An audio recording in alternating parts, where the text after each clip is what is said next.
My name is Norman. This isn't the first time I have killed someone. The story begins 6 months ago. My father died in an accident at the warehouse. To help me move on from the loss, my mother brought me to a small town called Whitestone Bay. She used the insurance money to buy a foreclosed motel here, hoping to build a stable life for us. I've always been quiet and sensitive and deeply dependent on my mother. At the same time, I was curious about everything in this new place. The girls in town seemed curious about me too, especially one named Mary. When we first met, she sat right on my lap and even gave me her number without hesitation. Bradley Martin. If you have any questions at school, you call me. Okay?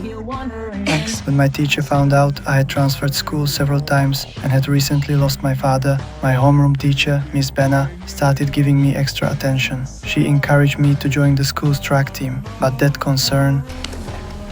Norman, The very next day after we started our new life, trouble showed up at our door. Summers, the motel's former owner, came by furious. He claimed that his family had lived here for generations and now the property was in someone else's hands. There was even a hint of threat in his tone, as if he wanted us gone. But my mother didn't care about his intimidation. I know everything about this place. Every nook and cranny, every dirty secret. You don't know how this place works. This town, you know nothing about this town. What makes you think you can run this place by yourself? because I can. Now get the hell off my property.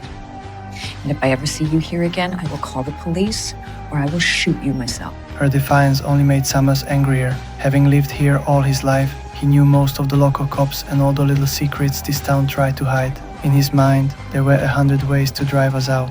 That night, Mary and her friends invited me to a get-together at the library, but my mother refused immediately, saying it was too late. She didn't even let me get a word in. Her overprotectiveness frustrated me. She'd always had some excuse to keep me from making friends, and even in this new town, nothing had changed. After a heated argument, I stormed back to my room and texted Mary to wait for me. Then I slipped out the window and ran off into the night. Oh my god, you're so cute. We actually thought we were gonna go study. Yeah. When I arrived at the so-called library, I realized it was actually a party. Being the introvert I am, I felt awkward and out of place, especially with all the guys hanging around Mary. Meanwhile, back at home, my mother was cleaning when a drunken Summers broke in.